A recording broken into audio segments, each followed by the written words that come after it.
Well met, traveler. Welcome to the tavern. Did you know that this magical place is where more than half of history's greatest adventures have begun? Before those adventurers took their first steps, they watched and calculated who would join their party. See that barbarian over there? He hails from the frozen lands. Strong, mighty, and full of wisdom. I've closed many a night with that one. They call themselves Matt Rossi. To the right over there, that woman, working on her tinkers and mechanical devices. An artificer of great skill. She is cunning and quick, and I've seen her bounce a fair share of ne'er-do-wells out of here before I could even step out from behind the bar. She's known as Liz Harper. And that gentleman by the hearth with a pile of tomes. Rumor has it that he is a powerful wizard full of arcane secrets. But around here, most just call him the Professor. Me, I know them to be Phil Ulrich. Oh, me, I'm Joe Perez. I'll be your tavern keeper. Welcome to Tavern Watch. Hello, everyone, and welcome to Tavern Watch. I am Liz, and I will be hosting today. And with me are two fantastic co-hosts. We have Matt and Phil. I've had a chance to actually. I'm gonna segue directly into the opening we usually do for these, where we talk about what we've been reading and or playing. Which is, I have been at your behest researching Zine. It's Zine Month now, formerly the Kickstarter only event known as Zine Quest, which took place in February, and is when everybody kickstarts their little role playing zines for standalone games or supplements or what have you that they've had sitting on the back burner. It's now extended to everywhere as far as I know. Kickstarter does Zine Quest. BackerKit has Zinetopia. I think itch.io is getting in on some of this. But so I have been exploring a lot of very small self-contained RPGs, and there is some very wild stuff going on out there. I'll have a whole list at some point, but I want to shout out the first one I found on Kickstarter, which is an RPG you play using a deck you build of your own trading cards. Any kind of trading card. You got magic cards, you got baseball cards, you got some Pokemon cards lying around. Slap all those together into a deck, and the game will explain how you use those to play the game, which is pretty fun. So there's also one for 5e, which I sent some of to you yesterday, called the Spellbook of Typos, which is literally just like spells with a letter changed or missing or added, and statted out effects for them. Like if you wanted to have your druid accidentally cast Loonbeam and fill a 20-foot sphere with angry loons, that is an option. So I've been interested in that because my 5e character in my Sunday game, which comes up this weekend, has a ring that lets him effectively do that. So I'll probably end up throwing some money at that one. How about you? What have you been up to?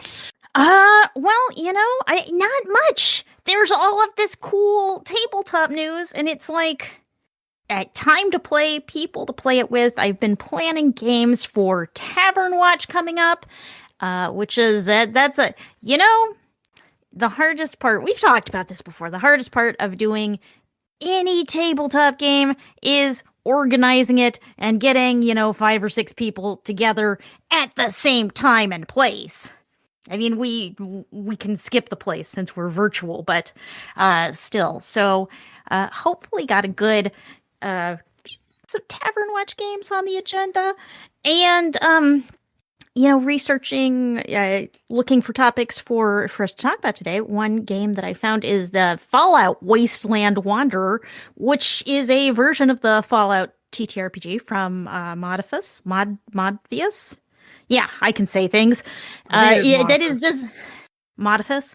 Yeah. That's designed to be a solo role-playing game where you go in and you tell your own Fallout stories, and that seems pretty cool. I went in there and I bought it, and one of the nice things about Modifus is that you get the PDF immediately whenever you buy something. So the book isn't out, but I have a PDF of it, and I'm going to be going through that whenever I can invent some time in my day. That's a very difficult thing to do. So Matt, what have you been reading or playing? I haven't been playing anything other than, video games just because of the whole foot thing. But I have been reading a lot of stuff. One of the things I've been reading is actually not something I have yet, but I'm trying to get my dirty little hands on it. Do you guys remember we talked about Dark Matter, the sci-fi 5e, which was kind of like its own version of Starfinder? It was like let's do it like this. They had a stretch goal, 100K stretch goal, called Humbledark, and what it is they take the Humblewood game, which was made by, I believe, Hitpoint Press, but I forget which press did what. There's basically Hitpoint Press and Mage Hand Press are both involved. But we were going to talk about this, but I figured I might as well talk about it now because it's what I've been doing.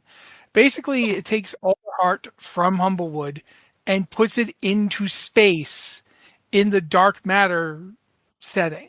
So all these cute forest animals are stuck on a flying city with all these crazy evil space things trying to eat them, and they're going to kill them with the power of cozy woodland aesthetic. I mean, that's literally that's what the game Humblewood is. I was reading this earlier because it was in our show notes, and I thought maybe this is a typo, and then I opened up the post they have on Instagram of all things, and no, it literally just says they shot one of the cities from Humblewood into space. Yeah, that's literally so what now it they're is. in a space city. I'm sitting here going, I must find this. I must get it because the PDF was free with backing Dark Matter. I need to find a way to get the PDF. Like, I hope they start selling it or something. I can't back them at this point, and I don't have the money to back Dark Matter to that level. So I'm hoping I can pick this thing out because it just feels crazy. It's literally cozy woodland characters shooting people in power armor.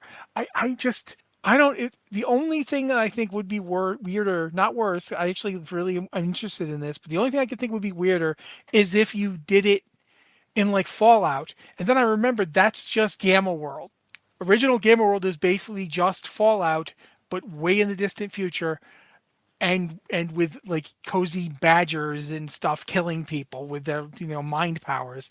So it's kind of like that, and I really want to play this.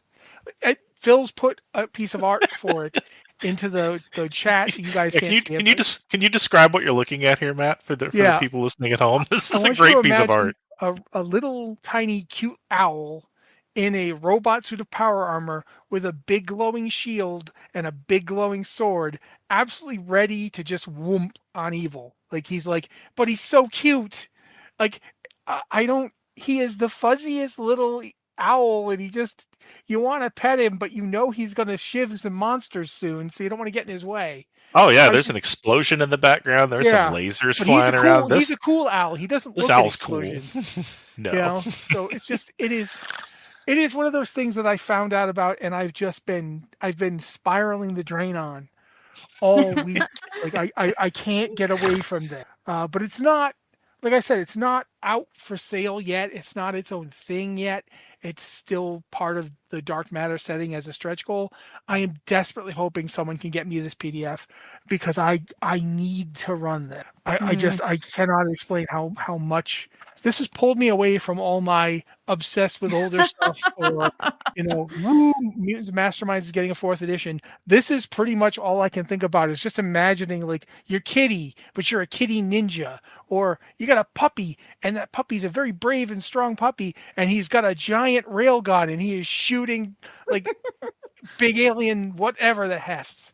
I cannot tell you this weird combination of almost cozy core and murder is just I am here for it. I am down for this game whenever I find out how to do it. Because Humblewood's actually really cool. I don't know if you guys have ever really looked at or played Humblewood. Just a glance, but yeah.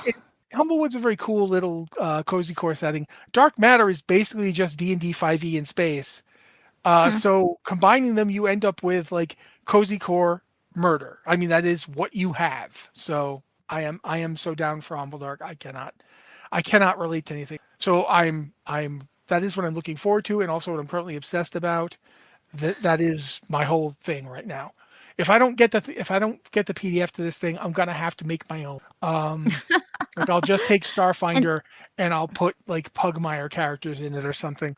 I will get my space with cute fuzzy animals. I will. I don't know how yet. Like I said, I don't guess there's anything preventing you from taking Mouse Rider, which is completely free, and just running it in the sci-fi setting. So. Yeah, there you go. That's another one. So yeah, there's all possibilities. And yeah, it looks like the Dark Matter Kickstarter is already closed. So I don't know how you would get this. It's the whole thing's a big question mark. Hopefully it will go out somewhere at some time. I am hoping. Guys, there are so many cool games on Kickstarter that. Actually, this might be related to the Dark Matter Mega Box. We're jumping ahead a little bit. They are getting a boxed set, which has 25 days to go with the time that we record this, and is got 197,000 out of a $10,000 goal. And it is a big box set. Battle maps, books, multiple books, splat books, dice, tokens, DM screen, all kinds of. They are going all in on this. And I am assuming that this is backing this, since this is also Mage Hand Press, is also where you get the other thing from. Yeah, it is. The Dark Matter Mega Box is the thing that, and they hit the goal. The goal was 100,000. They're well above that now. They're 269,000 or so. So yeah, I really love when weird stuff like this pops into existence, because they put that in as a goal that they didn't necessarily think they'd hit.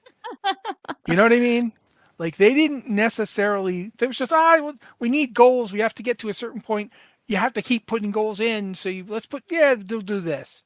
And now it's been hit, and I am like, so yeah, absolutely, very, very interested in just so interested. I mean, crazy crossovers are really fun, and I am gonna skip ahead in the topics here because we have a lot of games on crowdfunding right now, and one of my favorite things is all of the weird stuff you get from crowdfunding. I mean, there are you can find interesting things in D&D and interesting things from Paizo and all of those things, but crowdfunding is often where you get things that are most out there.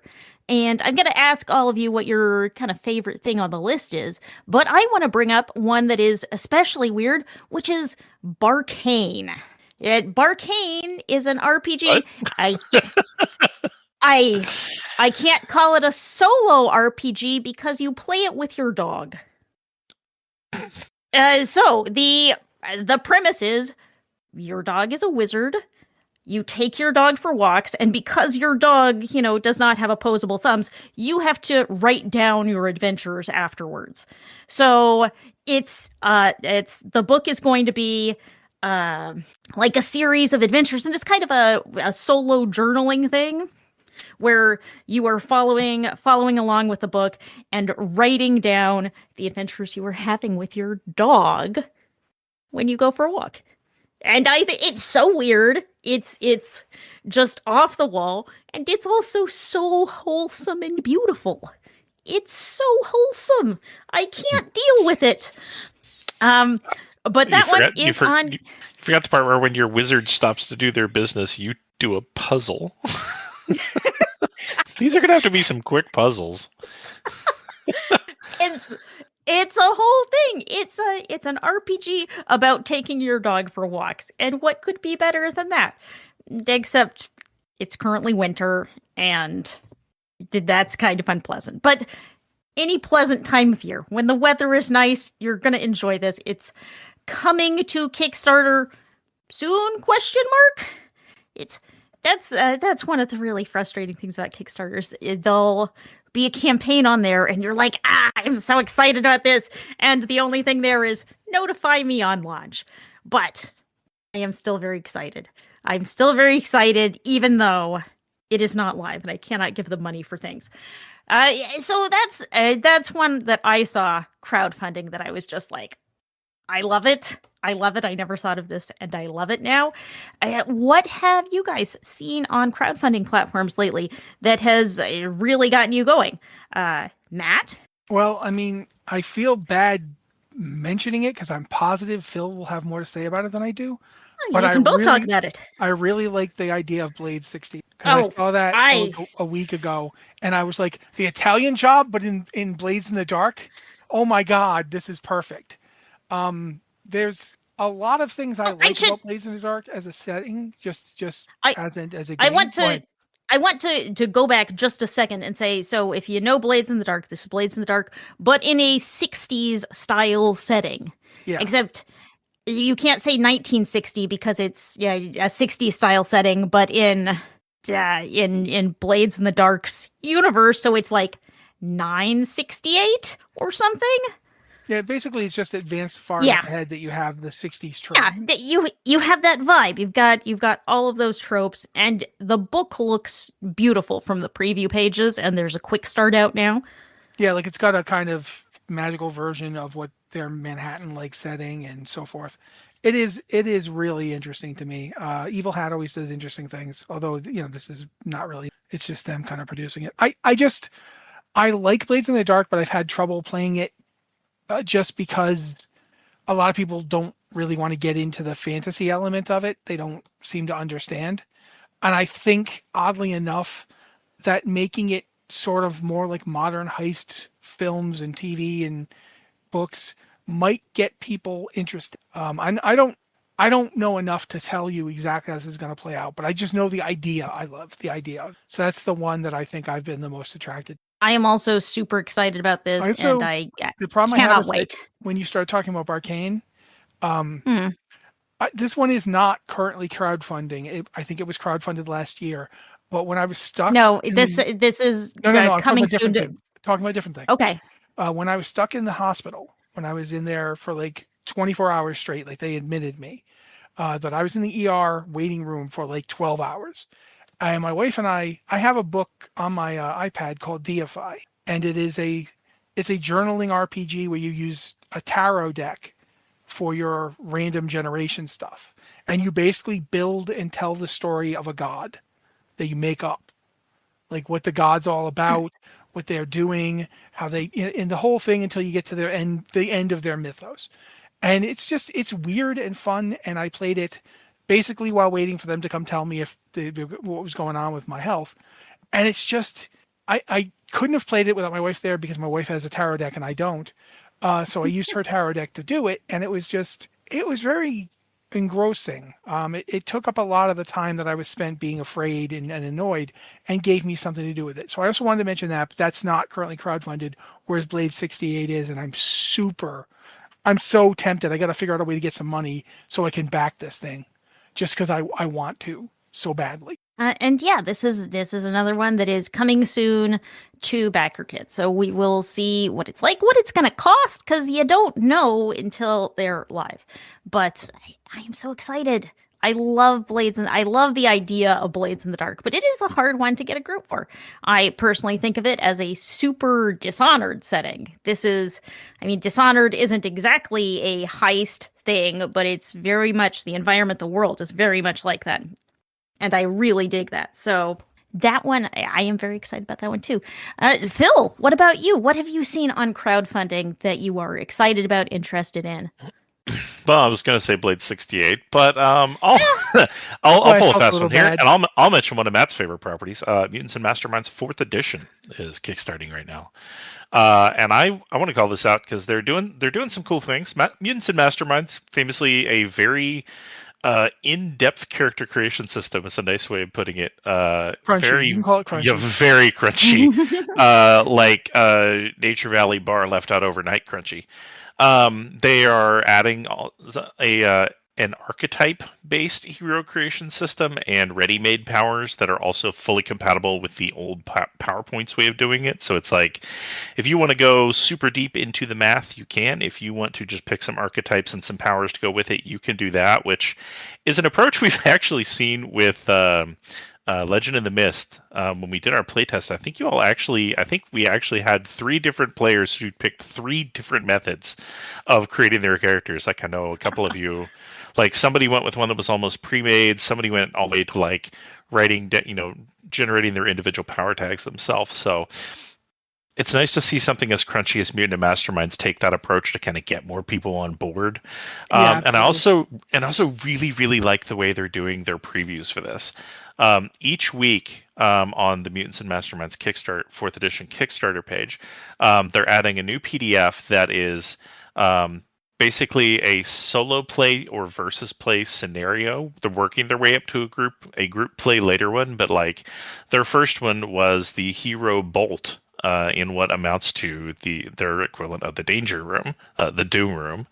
And then the next one was a versus scenario featuring a fully statted out hero and a villain and rules for playing them against each other. And I really like the way they're doing those. Working their way up to looks like Mutants and M&M matchup 6 will be the Freedom League versus Overshadows. So that's when I think you can get a whole group on board doing it. So, but Mutants and Masterminds is a really cool, long-running superhero RPG, and it's really nice to see more of it. Also, I think they're getting entirely new art from Green Ronin, which is cool. Yeah, I am really glad that they're getting new art. Not because the old art was bad, but because some of it was getting reused from the first edition. I have all 3 original editions, and the first edition was barely Green Ronin at all. Like, it was Eric Mona and his friends, and it was very much 3rd edition D&D with like a couple of coats of paint and one interesting mechanic. Which was that everything was a dice roll against another dice roll. Like, you'd have modifiers, but you'd roll a d20, and the GM would roll a d20, and whoever's modifiers and roll came out higher would win. And that's how they did everything. And it was interesting, but it was also kind of still very D&D at the end. And it's evolved from there. Like, it still uses enough of the original rule set that they use an open game license for it. But it is definitely evolved. I'm interested to see how the archetype system works, because I think that's one of the reasons I've always had trouble getting people to play M&M, is because trying to get their characters made. Like, if you have to refer to 2 other books to get a character made, that's a system that's a little bit too much for a lot of people. Yeah. So getting an archetype system in there. That's a lot.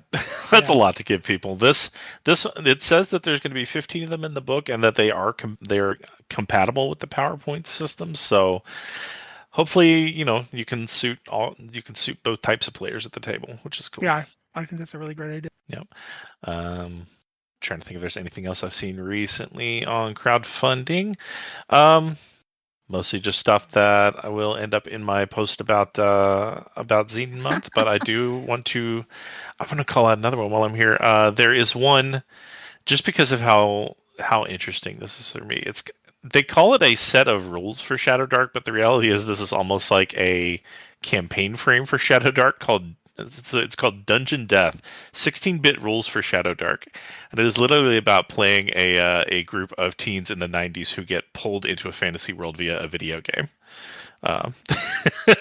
So it adds backgrounds for like whatever you used to be like in the real world, instead of it's literally Shadowdark isekai, including one new class, the Gamer, who I guess had their power glove on when they got sucked through their fantasy 32X and can use it to steal powers from foes. That's not bad. Yeah, that's a reference, man. There's some very creative stuff this month. So what's really funny is do you remember the Dungeons and Dragons cartoon? Yep. That was an isekai. Yep. Those kids are everywhere now. Walked through a ride and they ended up in a game world. So yeah, I didn't mention the Thundercats one because we talked about it already, but I do still love that. I'm like looking at it right now, thinking I can't wait till this thing is out. And that one's coming pretty soon, I think. I mean, they're done with their Kickstarter, and it's supposed to be ready. Yeah, but I thought it was. Yeah, it's supposed to be ready to print right around now. So yeah, it should be out soon, if it isn't already in backers' hands. Yeah, and then Magpie is launching another Kickstarter soon. I think pretty much everything Magpie has made is a really great, fun game, and this one's based on Naomi Novik's Temeraire, which is a series of books that I have never read, but sounds like something I would love because it's like Napoleon era sort of combat plus dragons. Yeah. It's got some other stuff too. Like it's the Temeraire books. What little of them I have read, I've read like 2. there is a bit about how these dragons come from another part of the world, so that you tie into other parts of the world during it, which I think could work really well for a role. Yeah, I mean, it definitely sounds so. very well suited to a game, and it has rules for playing with a dragon or being a dragon, and I'm like, that's in the description. They bolded the part about rules for playing as a dragon, and I'm like, that's a good call out, because that is what I am interested in. If there is a game where I can be a dragon, I want to play that game. I don't need to know anything else. I just know I can be a dragon. This It's is how a game so by many people Magpie. got into Rifts. Yep. So Magpie's making it. I know it's going to be good. I can be a dragon. So this is wins all around. This is another Kickstarter that is launching soon. And also, I backed Magpie's last Kickstarter for Fallen London, which I am also still super excited about. And I still don't have that game. So please finish that one before you start on the next one. I would be really happy to have both of these games in my hands. They've always got several things running at the same time. Yeah. Oh, I mean, if you're a small business, essentially, you got to have a lot of things going on. So you will always have stuff to release, stuff to put out there. But also, I want Fallen London so bad. I want that game. And it does sound like it's coming out soon? ? Like I know they're getting towards the finish line, but I'm like, I wanted this game the second I heard about it, and now it's been a while since I've heard about it. So I'm gonna have to go back and introduce you to Apillion at some point, which is one of the oldest PBTA games, but it's literally all about playing as dragons. And being a dragon, that is the ultimate fantasy. It's the whole gimmick. Yeah, it's from 2016. I just checked. So. Apillion was one. It was like one of the first games to kind of come out and openly use Apocalypse's world system as its own, and it is literally all about playing young dragons investigating the return of darkness to their setting. So they're dragon stuff, yeah. Dragons.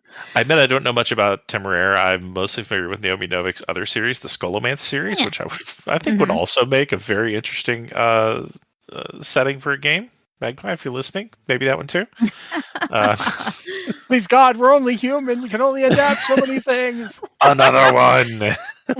Although, now that that Arcanum Worlds is back to being, James Olin's main deal, he loves to do adaptations of ideas. So who knows if we could see something like that. Temeraire, I think it is an interesting choice because, like I said, it has kind of a global. It's in the Napoleonic era, but it's not limited to France. It is. There's people like English people. There's the whole deal with the English have their own dragon thing going on. Where do we get these dragon eggs? How do we get our dragons and become a world power? It's all kind of in there. So I'm interested to see what it's like to play as a dragon. The dragons in it are intelligent, by the way. So you're not just playing a mindless dragon. I would assume they have to be intelligent for you to play a dragon. They have to have some agency of their own. They have to be intelligent, but they don't have to be very intelligent. I played a dragon in Rifts, and believe me, he wasn't very smart. He didn't have to be particularly smart. He was a dragon. You can always play a character and just make int your dump stat and just go for it. And in a lot of there's a lot of RPGs in which that can be really fun. Particularly, sometimes that's just the angle to take. I'm going to be really strong, but not very smart. That leads to all sorts of comic stories. I do think as many crowdfunding projects there are, we could talk about this all day, but let's get to some other topics. Here's a big one that Paizo has announced. It's doing 2 new Pathfinder rulebooks for 2026. That 2026 is now. Who knew? So Phil, what are these new books? What's cool about them? This is Paizo bringing forward some. Well, the first book is bringing forward some stuff from Pathfinder 1E that hadn't been brought into 2E yet, as far as I know. Which is the Impossible Magic is bringing the Magus, the Necromancer, the Runesmith, and the Summoner into second edition. Those guys hadn't been brought in yet. Absolutely. I didn't think so. I remember playing a summoner in Pathfinder 1E ages ago. I played a summoner in. They put summoners in one of the 2 games that Alcat. So okay, yeah, they're always cool because they're a very interesting take on a pet class. I like the way they did that, and they're also adding 240 new spells, new archetypes, new arcane schools, and new magical items. They're also bringing the other book that got announced for July, but not necessarily. Sorry, I forgot to say this. Impossible Magic will be at Gen Con, so if anyone's going to that, you can pick your copy up there. Available also in July, but not necessarily at Gen Con, is Lost Omens High Seas, which is another of their lore covering. I assume covering other areas on Galarian. Matt, is that right? yeah, that's usually what they do. Lost Omens, the first one, was the major part of Galarian, that little ocean around that island where you can turn into a god. And yeah, the part everyone remembers. Yeah, and then they did the one about their version of Africa, which is actually really great. It's a really good book for a role playing game to basically say here's cultures that are not even remotely like yet another thinly veiled Europe, and it was really well done. They've done others. The Lost Omens stuff is kind of their main. Here's our world. Here's the places of our world books. So yeah. Yep. It sounds like this one is all places along the inner sea. They mentioned the failed utopia of the island of Hermea, the home of deadly red mantis assassins on Mediogalti Island. This one's cool. The mystery of the Mordant Spire, grown from the remains of a dead god. The pirate scoured islands of the Shackles are the dangerous depths of underwater regions. So yeah, the book where they killed the god, cool. they released, I think, last year. I have it. I was actually given a promo copy, and it's fascinating how they basically managed to work in stuff from 1E that's very niche. Like, I mean, I love the Magus and the Necromancer, but they're real niche. It's very much, the Magus is like, we're gonna really try to actually make a character casting spells and stabbing people that works, and they worked very hard on it. So I am surprised to see it, and yet I'm not, because I know they wanted to bring back all those old classes. But yeah, the Lost Omens books they're exactly what you said there. So yeah, those will be out in summer for you Pathfinder fans, ready to add some more hefty tomes to your collection. It seems like every book from Paizo is pretty hefty. You could injure yourself or other people hauling them around. Didn't they had to put out like 2 players books for it because they had like not enough for the new classes. They actually had to break it up into 2 classes. Yes, there are 2. There's the Player Core and Player Core 2, I believe. Yeah. Mm-hmm. So, I mean, Which is actually the same thing Daggerheart had to do too. The stuff that's in their book out this year was stuff couldn't fit into the core book without going the page count. Well, it's like I have the 2019 original just Pathfinder 2E book, and you could kill a man with it. Like, it is seriously enormous. Like, if you drop this thing on your foot, you'd be like, oh God. I mean, it is as big as you'd expect a book that contains their player's handbook and their dungeon master's guide in one book. But it's also bigger than that. Like, I've actually put it next to the 2024 D&D 5e books. Oh yeah, that's nothing by comparison. They're not, I mean, all 3 of them together is not bigger than the Pathfinder 2019 release. So I'm not surprised they broke that stuff up, because yikes. Yeah, it's big. And a lot of their other stuff they put out is bigger than you'd expect. That's why they I think I do agree with Joe that when they release the shrunk down digests, as long as you don't have visual problems, the digests are great, because you can just look up whatever you need, and it's in a smaller book. So okay, and another new thing coming out is the next RPG from MCDM, called Crows. Phil, tell me what this is. I am excited about Crows in a way that I've been excited about the MCDM stuff since Draw Steel, I guess. So I'll use the description from their Patreon. Draw Steel's big thing was that it was a tactical cinematic heroic fantasy RPG. Big, strong, lots of movement, lots of cool hero moments, things like that.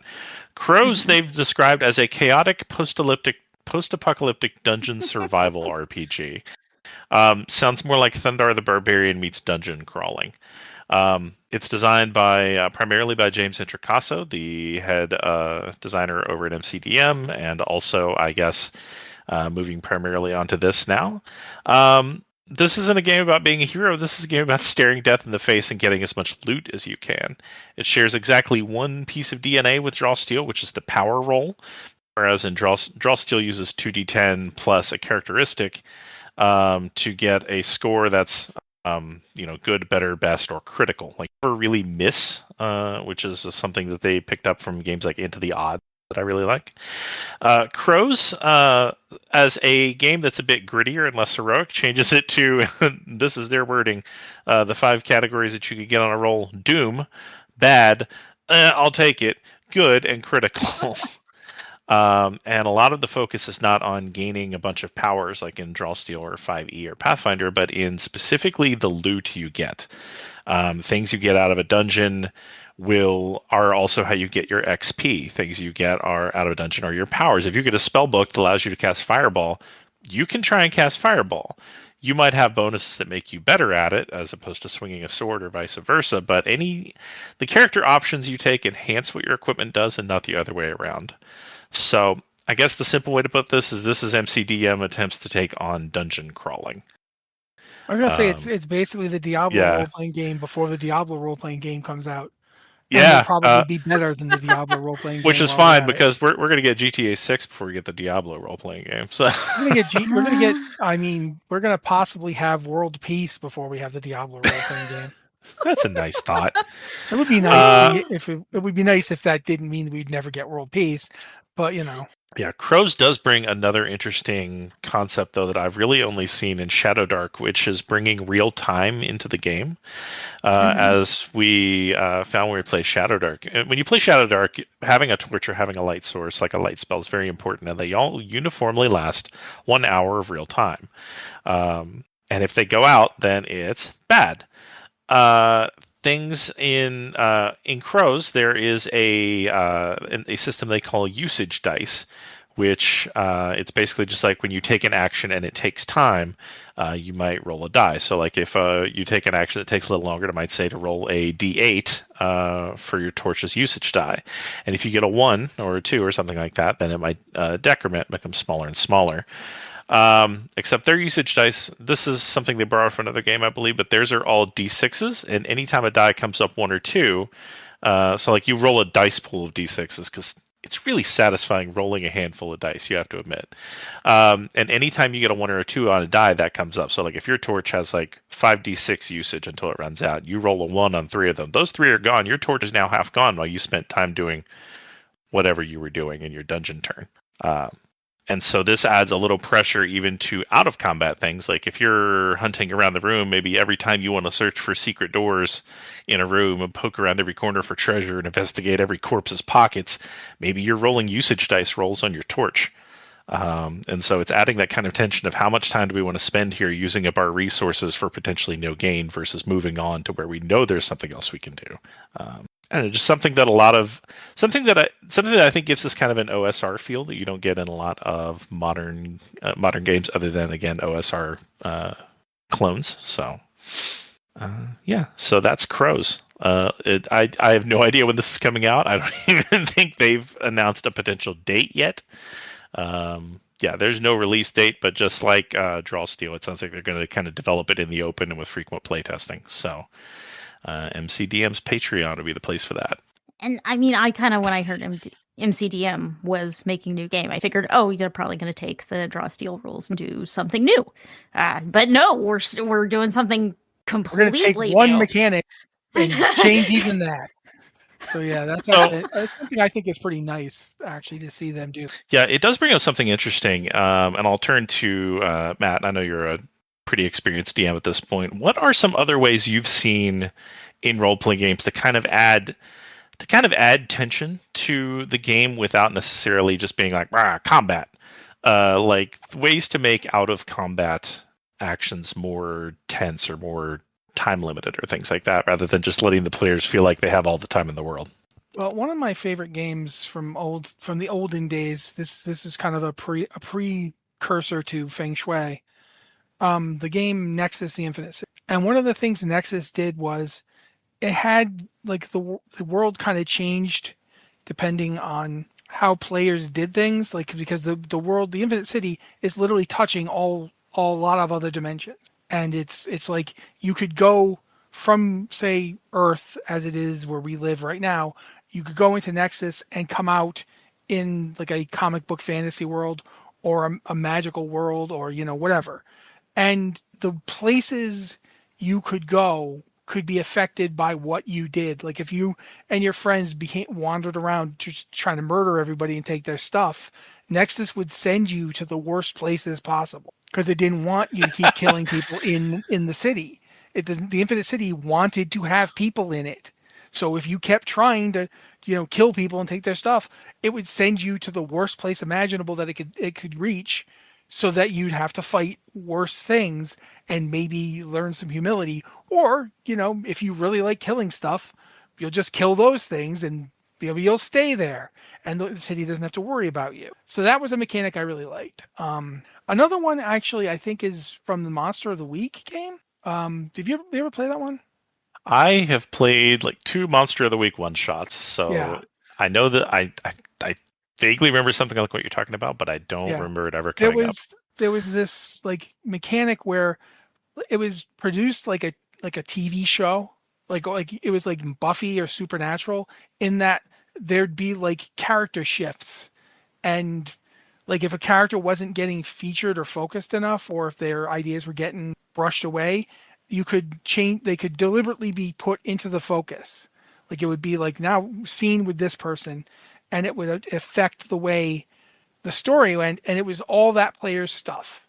So if you felt like somebody wasn't getting time to get up there and be featured, you could feature them. And it was based around the similar concept in like Buffy. There's a Xander episode, or there was a Willow episode, kind of like that.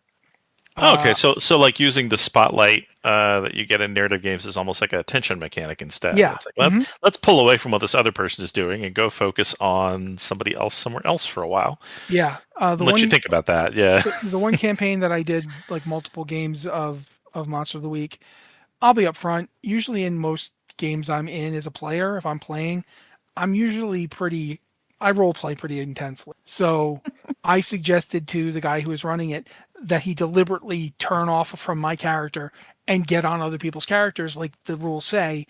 And it really helped that game because it kept me from overwhelming. Because not everybody in that game was experienced. And that was a good way to keep the group focused on what they were doing and make everyone feel like they were featured.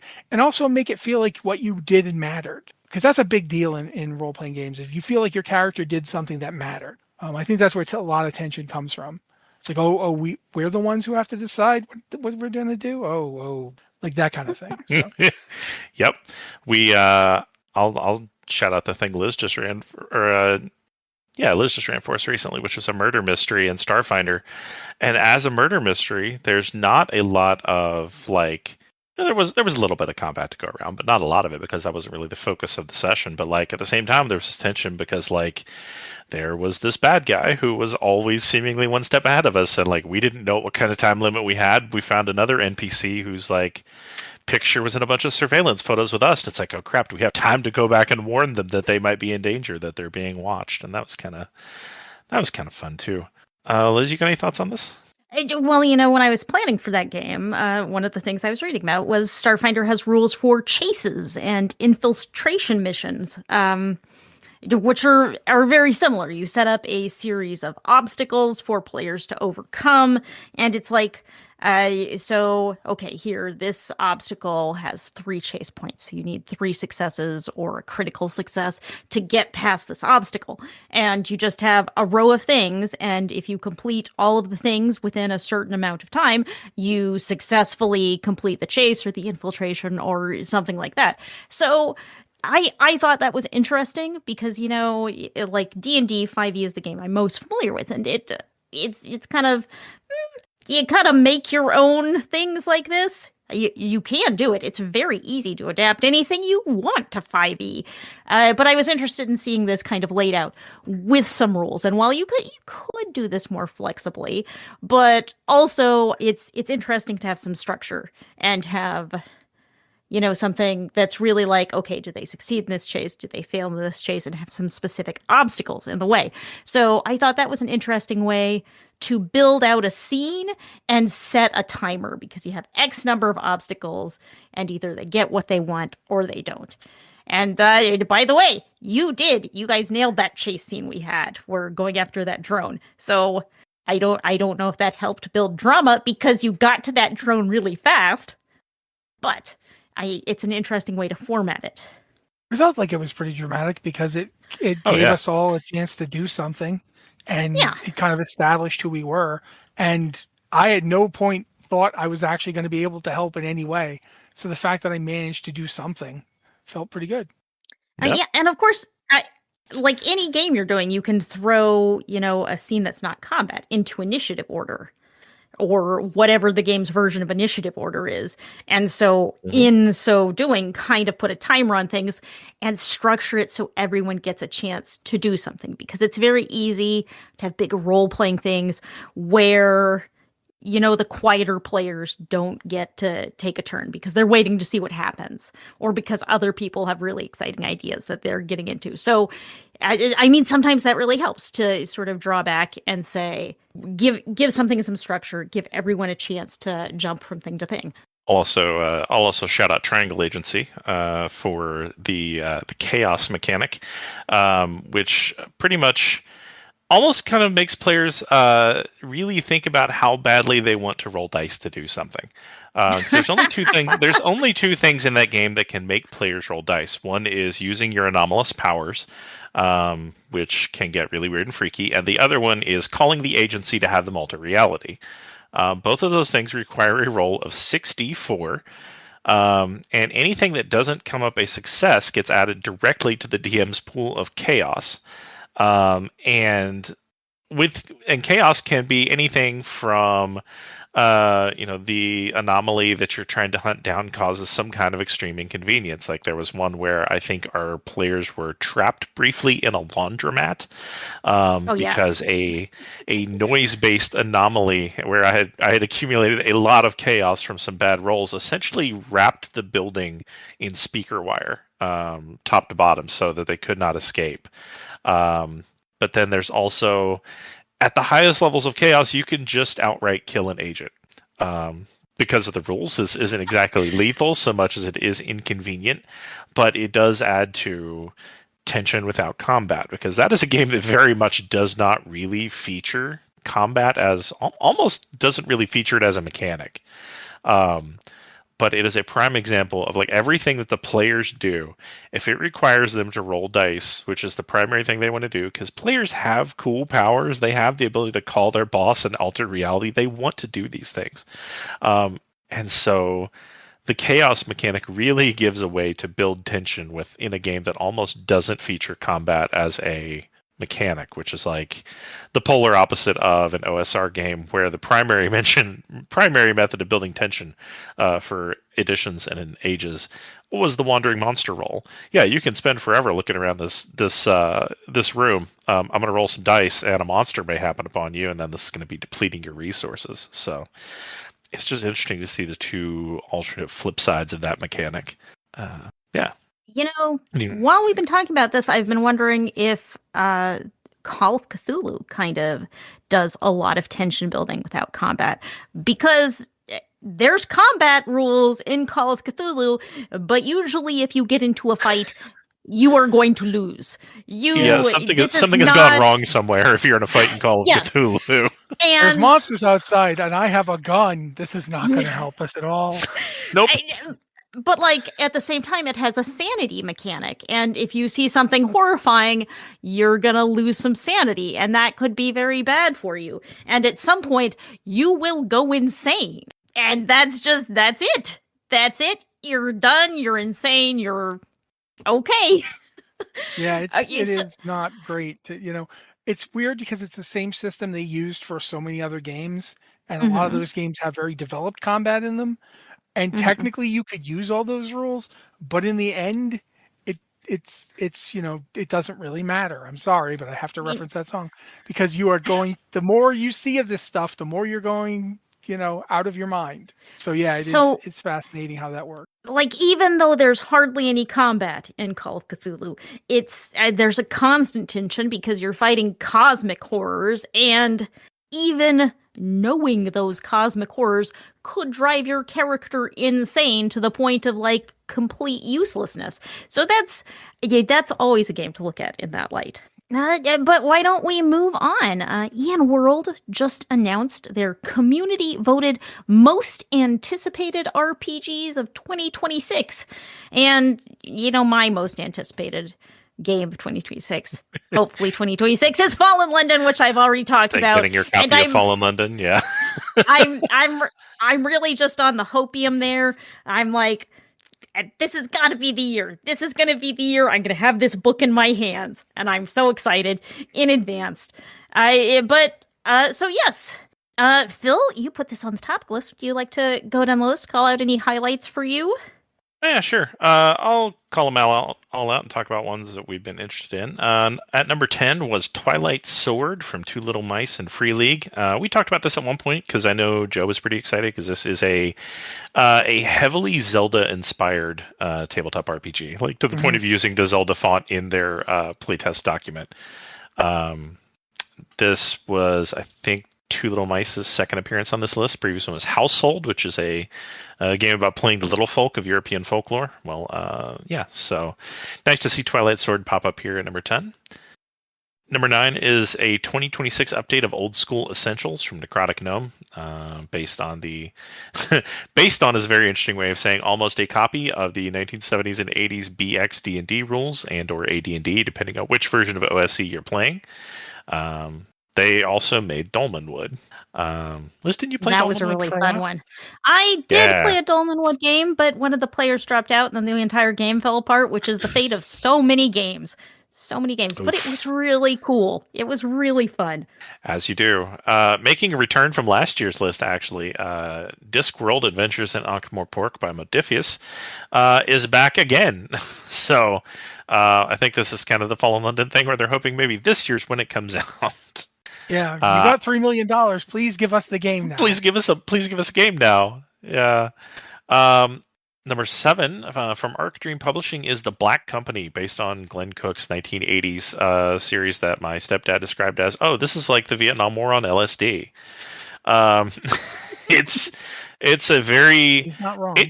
He's not wrong. It's very much for people who've never read the books, it's very much like the actual down in the mud grit of being a mercenary company in a fantasy world, and how much that sucks, especially depending on who you're working for. Are we talking Apocalypse Now style? Yeah, that's kind of in that vein. Magic. Yeah. Okay. With magic. With magic, magic, yes. but with magic. Yeah, Apocalypse Now, but with magic. That Green makes Ronin. it worse. Green Ronin was the last ones to put this into a game form in 2004, which was in the glut of D20 stuff based on 3.5e. Yeah.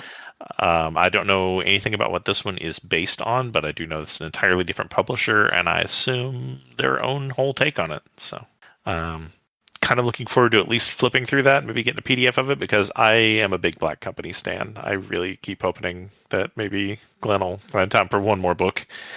But number 6 from the kind of hilariously named Evil Baby Entertainment is The Broken Empires.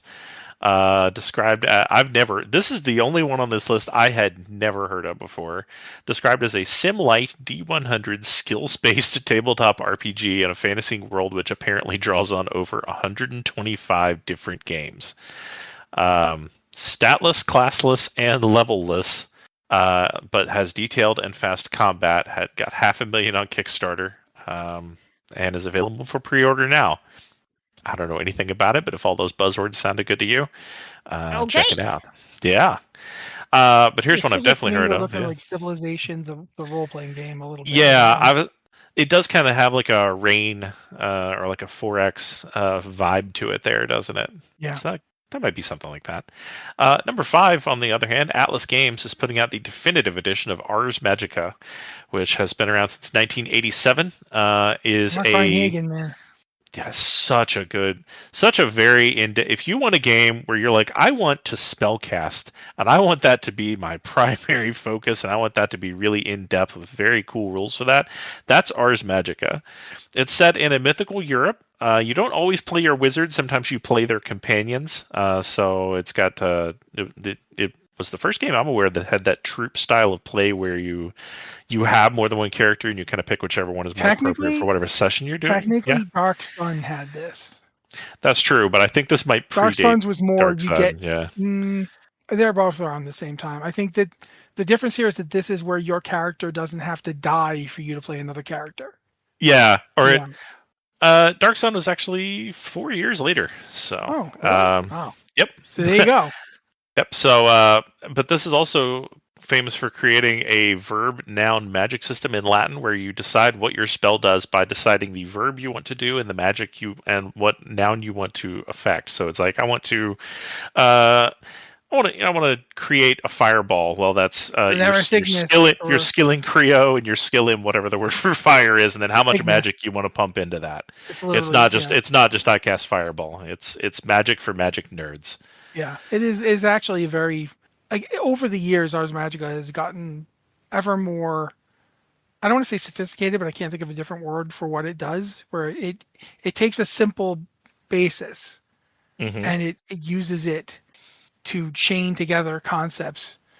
Like there was one that was like frangit tempus, which means break time.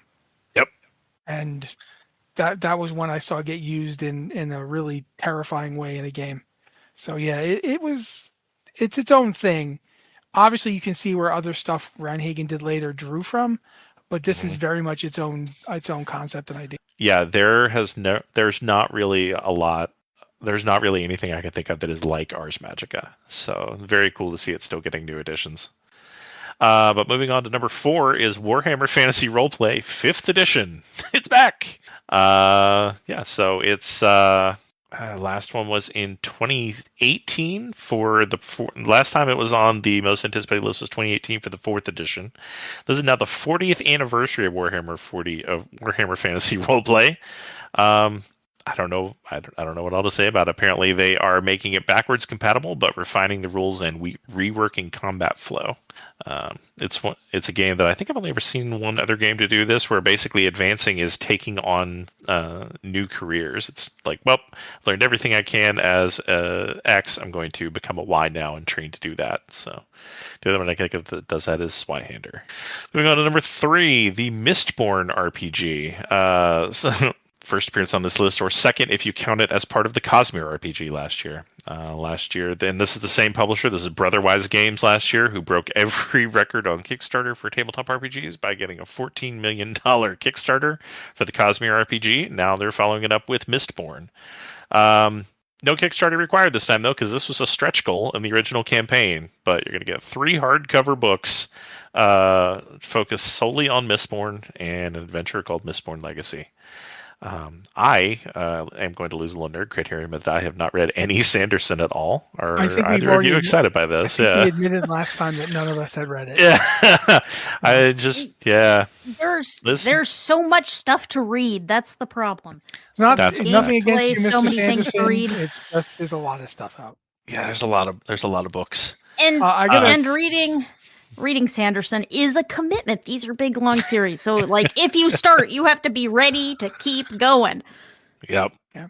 I will have to say, I know you're going to, when you move on to number 2, I have more stuff to say about number 2. So. I thought you might have some more to say about number 2, which is Free League Publishing's Invincible superhero role-playing game based on the comic book series and animated show by Robert Kirkman. Matt, talk about Invincible. Go. Well, first off, I mean, an Invincible role-playing game is your juxtaposition of 4-color, straight-up superheroes and gore and dismemberment and death.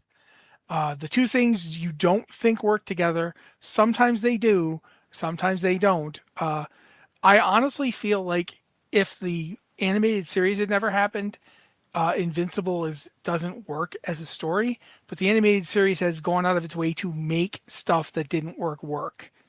And I think that that's one reason why this could be a very interesting game. Plus, it's using Free League has a lot of different little weird systems. They're using the Year Zero system. When I saw this, the first thing I thought was, I don't necessarily care about playing in the world of Invincible. I'd like to just use these superhero Year Zero rules to make my own superhero setting and not even use any of their characters. Not because they're bad, but because Year Zero is not a system I thought of for superheroes. And the idea of it is, I went and looked at their actual page, the Kickstarter, that has a preview up. And I'm looking at the rules going, my God, this could actually, this is, to me, it would be like if you used, I don't know, because the most obvious example did actually work, because the rule system for Call of Cthulhu was previously used in a superhero game named Superworld. So I feel kind of like, wow, they're using Year Zero for this, and it shouldn't work. But then I looked at it and I'm like, it does work. So I like Invincible I like the NA series. I collected the comics when they came out. There's a lot to like about it. A lot in terms of, like, if you're a comic book fan, there's a lot to like about it. It is, however, disconcertingly gory. People get exploded. So I'm assuming there probably will not be as much of that in the role playing game as you would expect out of the comics. But look at the art for this. I've seen the logo. The logo's kind of a thing. But. It's also the preview they have has a lot of pages where they've got blood splattered everywhere. I don't know how this is going to work in terms of that, but the rules fascinate. The idea of this fascinates me. It's like if you told me there was going to be a Warhammer game set in a superhero comic, I'd be like, what? We're using the Warhammer Fantasy Roleplay presents Superman. Like, how? What are you doing? I don't... that grim, gritty Superman game we're all looking for. So, it's interesting because Year Zero, I've used in a lot of different games, and I know that in some games I've kind of criticized it, especially for things like Forbidden Lands. Year Zero engine can have a really bad death spiral mechanic, where like doing badly costs you stats, and then you can't help but do badly again, and so you're just kind of hosed. That's why I was like confused about this. Yeah, it doesn't feel like they're going with the same level of punitive there. But maybe more like a probably more like a Twilight 2000 approach then, where it's not as deadly overall. We'll move on then to number 1 on the list. Much like last year, I think there was a little bit of stacking of the votes this year by people sending their fans to EN World. Last year, it was Legend in the Mist winning by a landslide.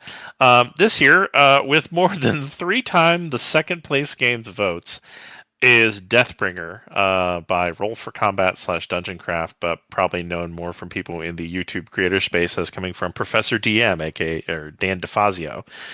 I admit I'm a little unclear on what this is. It looks like a rules like Grimdark OSR style game. It's called Deathbringer. It's got black and white art on the cover of a spiked dude with an axe standing on a mountain of skulls. But then it also says it's compatible with 5e and any OSR retro clone. So I'm not sure. I'm not forward sure to seeing how you do that. But yeah, I would love to. Yeah, I'm very interested to see how it does what it does.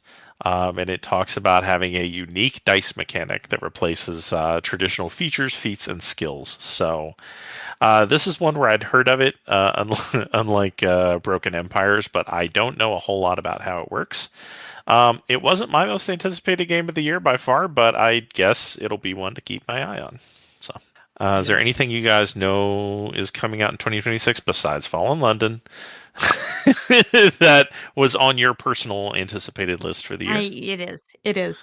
You don't have anything I'm looking forward to in particular. I'm going to see what comes. I'm going to see what comes and get excited about it as it hits me, except for Fallen London. I already know that one. Fair enough. How about you, Matt? I'm excited for Twilight. I actually do want to see Twilight Sword come out. I liked the newer Zelda games, but I don't own a Switch. So my experience of them is watching my wife play them when she plugs it into the dock and plays on the TV. And I find them incredibly entertaining to watch. I feel like I might have a stroke if I tried to play it because gear breaks and I don't like that. But I am interested to see, because this feels like it's basically taking pieces from Zelda, from Final Fantasy, and other games like Chrono Trigger and so forth, and trying to make them work as a tabletop game. And I'm really interested to see it. Plus, it's by the guys who did Outgunned. Oh yeah, that's true. So Outgunned. You were talking earlier about games that have like ways to increase the tension without combat, and I remember when we played Outgunned, and we were on a boat frozen in ice as it slowly tried to flip around and fall out of the ice. So there's because it was basically in a volcano. You've got a real ticking time clock there. So in a way, I feel like they have a really good grasp of how to put tension in without it being combat based, and I feel like Twilight Sword could benefit from that, especially since Twilight Sword is basically, it has an end point. Like, no matter what you do, the end of this game is when you go to confront the big bad for the final time. That's true. I remember calling that out the first time we saw it on the talked about it on the show. Yeah, because I think more RPGs need that. Yeah, I absolutely like that it's got that built-in end point. I was also interested in both Warhammer Fantasy Roleplay and Ars Magica. But for me right now, honestly, Thundercats is the one I'm the most looking forward to, it's supposedly out now because their crowdfunding is done. I have not seen a copy of it yet, but it is the one that I was the most looking forward to. It is. I remember Deathbringer as Professor DM's like house rules for 5e. Like, and then I think I remember it being like house rules for Shadowdark at one point too. Like it took Shadowdark up to 20th level, whereas Shadowdark kind of stops at 5th. So it kind of took it from being like grim and low power to kind of like almost like a Gonzo fantasy at some point. Yeah, I don't have anything against it, but I'd need to see more of it to see how I feel about it as its own game, and how like I said earlier, I need to see how they make it compatible with both 5e and OSR. I feel like you make it compatible by basically having different versions of it. Yeah, that'll be definitely interesting to see. I'll say I'm going to jump in. Mine, the things I'm looking forward to are actually all supplements to other games at this point. I think this year we should see some more from Shadowdark's expansion, the Western Reaches setting. The things from their Cursed Scroll zines, which tend to offer like a dungeon and some setting and some additional classes and things like that for characters. The 3 original Cursed Scrolls and the 3 new ones are also being combined into 2 hardback books, kind of a book for the GM and then a setting book, creating sort of an official setting for Shadowdark. I've gotten some of this because they've been putting out some of the Cursed Scrolls, especially as they've been completed with the Kickstarter. So that's been kind of fun. And then the Bestiary for Fabula Ultima, my current favorite tabletop game, is coming out very soon. I think they actually are locking the backer kit next week. We've already got a PDF preview of the Bestiary, so hopefully that will be out sometime this year. And Liz brought this up. Liz, I'm watching this on eBay to try and find this. James Owen's previous game, Exodus. Yes, I have a watch on eBay to try and find a copy of Exodus to go up. Hey, maybe this year Exodus will come out in a format people can actually buy. I won't hold my breath, just like the Diablo RPG, but... Yeah.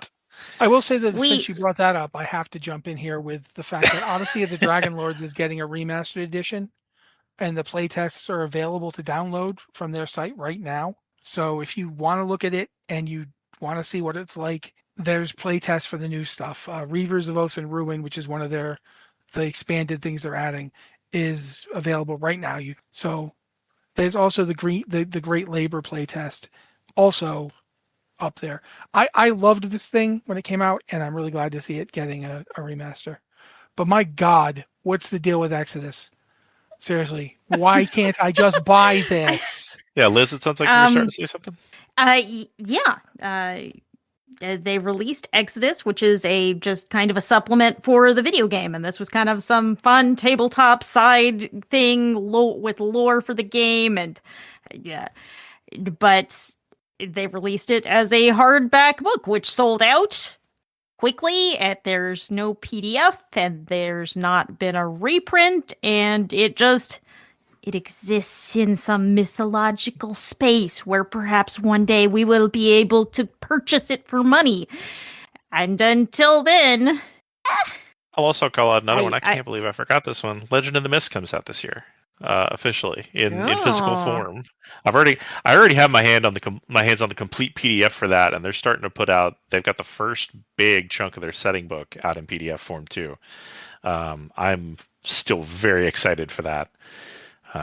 We might have to play that again soon. So. Hey, that was a really fun one. There are so many games. There's always a game to play.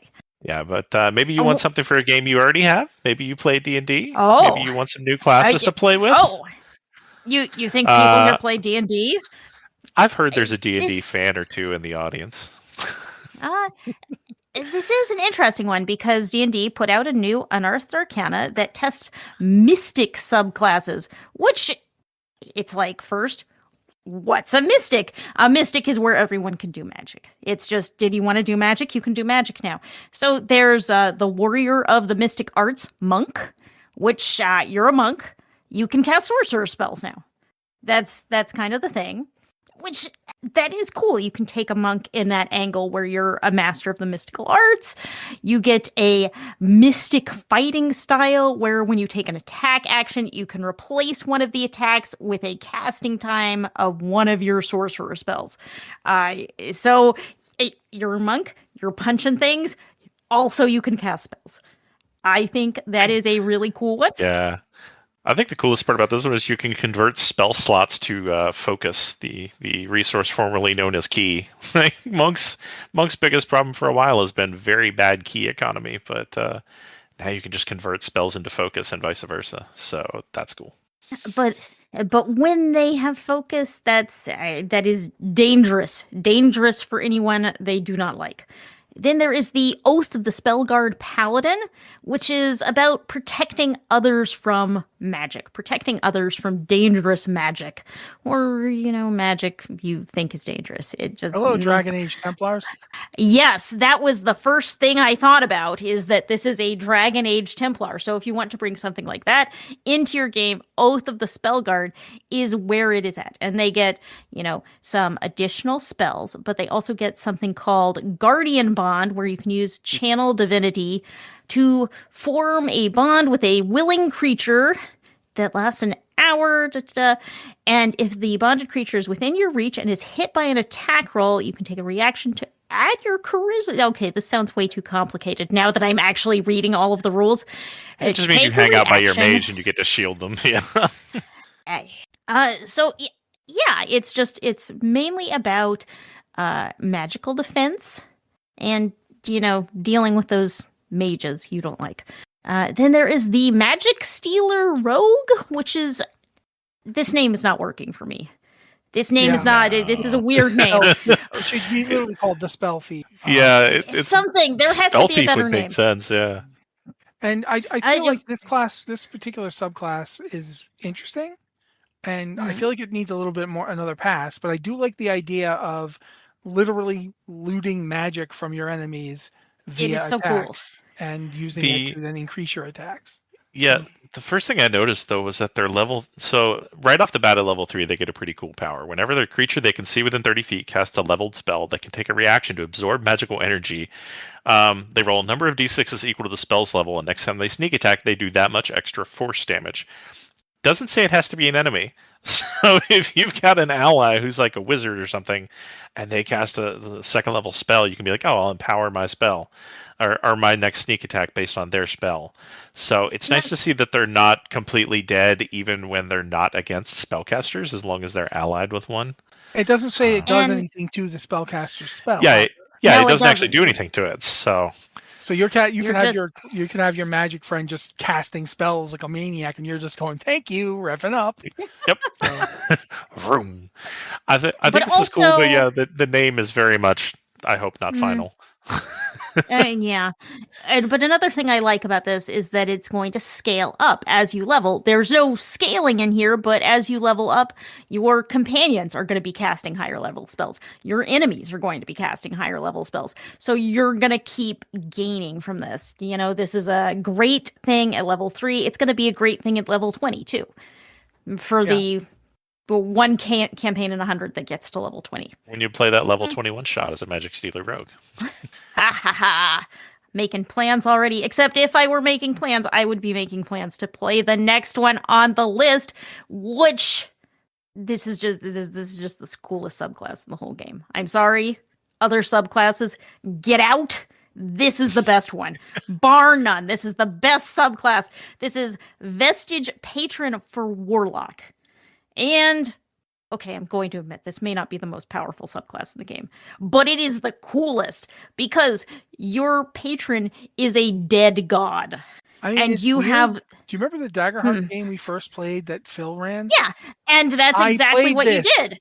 That's exactly what you did. Yeah, I was gonna say, didn't you carried around the remnant of your god in your chest cavity, as I recall? Yeah, absolutely. It was like I had the last relic of my god inside me, and that's what. Yeah, so this is fascinating. So this is one of the best things about Warlocks is that Warlocks come into the game with a great story hook. It doesn't matter what kind of Warlock you're playing, you come in with a bond with your patron, and that sets up so many story opportunities. And this is the coolest. You are a worshiper or something. You have some relationship with this dead or dying god, and you have the last remnants of their power to throw against your enemies. In this case, your power is having a pet. Your power is having a pet that manifests like the final just the last bit of power. So, maybe it's a floating skull that's just this is a holy relic of your dead god, and it's just hanging out with you. Mm-hmm. So there's some interesting things about this that I like. Besides that one, this might be the only Warlock where your patron is literally in the game at all times. A lot of games, your Warlock patron, if your DM doesn't work to actually make them come into the game and harass you to give you power for their whims, the Vestige patron is literally there at all times because from level 3 they're your companion. But then you also get some cleric spells, which is nice. You get to pick a domain, life, light, trickery, or war. Your companion has a bonus power, which is kind of nice. Your companion has an aura later on, so now they're your own pocket paladin too. So it's very much a pet class Warlock, but it's a very cool way of doing Warlock as a pet class. This is such a great theme. I enjoy Warlocks because they have a powerful story hook right from the go. What's really weird about this though, what I find really interesting and something I would focus on in a new iteration of it. You're supposed to be helping this entity regain its status, like become a god again. Yeah, not be dying. It reminds me of Baldur's Gate 2 for two reasons. First off, because in Baldur's Gate 2, the Ballspawn are all created to help recreate Baal, who is a dead god. He died during the time of troubles, and now they're trying to bring. But also in Baldur's Gate 2, you go to a temple of a long dead sun god named Aminator, and because of your actions in Baldur's Gate 2, canonically in Wizards universe, that god was revealed to still be alive as a newer god, Lathander. Like they created a relationship between the two that then became canon. And I thought that's fascinating because you could do a lot with that as a DM. This weird old god that wants to come back and has got like this friend who's like, yeah, all right, buddy, you and me, we're going to go. It's like Pokemon if the Pokemon became God. I just find it fascinating. It's like if Pikachu gets strong enough, people will start worshiping him again. I really find like there's this, it doesn't feel as cool mechanically, like looking at the stuff, but I feel like there's room for this to get really. I would like it if in addition to the companion, sometimes you embodied aspects of the god more effectively. Like if you say you're serving a god of, the dead or something, you could talk to the dead and stuff like I just feel like it's, as it is now, it's a little weird. It is very much like a pet class in a way that I feel like Warlock should be more about the relationship, the pact. But it's not bad. I do think it's a really cool concept. You can do a lot with a cool concept. Yep. Speaking of doing a lot with a cool concept, can I run our last bit of news for the day? Yeah, absolutely. And since Matt mentioned Baldur's Gate, also a good segue. HBO is making a Baldur's Gate TV show. That's it. That's the news. Yeah, I saw it. Yeah. Craig Mazin is heading it, who was with the TV adaptation of The Last of Us. And Chris Perkins is acting as a consultant for the show, even though he's not working at WotC anymore. Larian is not involved in any way, although Craig did ask if he could come over and speak to them. And apparently Sven came away with the impression that Craig actually is a big fan of Baldur's Gate 3, which is what you wanted your showrunner. But unlike Last of Us, which was a retelling of the show, this is a sequel to a tremendously open-ended, player-driven video game, which means that now I know they've made a few light mentions in the recent Forgotten Realms books of certain things that I guess could be taken as, quote, canon. They're going to have to nail down a canon ending to Baldur's Gate 3 for this show. Good luck. Which is going to be interesting. Well, I mean, we know like one of the things I think they might do is the way that Fallout, the TV show, handles it, where some things are canon and other things are glossed really hard. Yeah, I have a feeling they won't say anything specific that they don't need to. Like, they know that the setting, if it's a sequel to Baldur's Gate 3, you know that a certain giant tentacle monster can't just blow up the city. Yep. That can't happen. But within the realm of, do we find out if Gale became a god? You can probably not mention it. So yeah, I feel like that's where they're going to go. But I do think you're right that this is another level of challenge to an adaptation. Yep. So it'll be interesting to see. Again, this is coming out on HBO some point in the future. I don't think we even have a set date for this. No, it's just currently in development still. Yeah, this seems like extremely, extremely early days, and that could be any time. Anytime. This is definitely not something to look forward to this year. This is far in the future, would be my guess. I mean, we don't even have. I bet they don't. They just have the starts of a story, and that's probably it. I bet you they're sitting around a table with a board trying to figure out this, okay, what do we have to tell people happened versus what can we just not mention? But of course, this is a Baldur's Gate show. I mean, Baldur's Gate is a big place with a lot of potential stories and story hooks. So it could be a sequel, as in it happens after Baldur's Gate 3, but it doesn't necessarily have to. Yeah. I mean, it doesn't have to continue the story, because to continue the story, you have to know how the story ends. And that's a big challenge with a lot of video games that have any kind of choice mechanic. How do you adapt them? And I mean, I feel pretty good that we've got talent from The Last of Us on this, because even though that was a pretty straight retelling, it nailed the tone. I mean, this was put out by someone who really understood the game and was really passionate about converting it to the big screen. So I'm going to keep my fingers crossed that this is going to be great. Also, that it actually happens, because there's another interesting note. This article kind of came up earlier in Blizzard Watch Discord early this week, and people were talking about, well, if they're not going to cast the voice actors, then it's not going to be worth watching. And Mazin evidently has actually reached out to the voice cast with ideas for them to participate in the TV adaptation. And all I can say is, I want to see a 7-foot-tall CGI version of Samantha Beard as Karlach. Please make that happen. Please give that to me. I mean, I can't say I wouldn't like to see Karlach in any way, shape, or form. A lot of people are going to go completely insane if we don't get a certain vampire. Yeah. Oh, I don't. He even made it into the post Baldur's Gates books. There's no way they don't have that particular vampire in some way. And of course, Shadowheart. Everybody. Of course.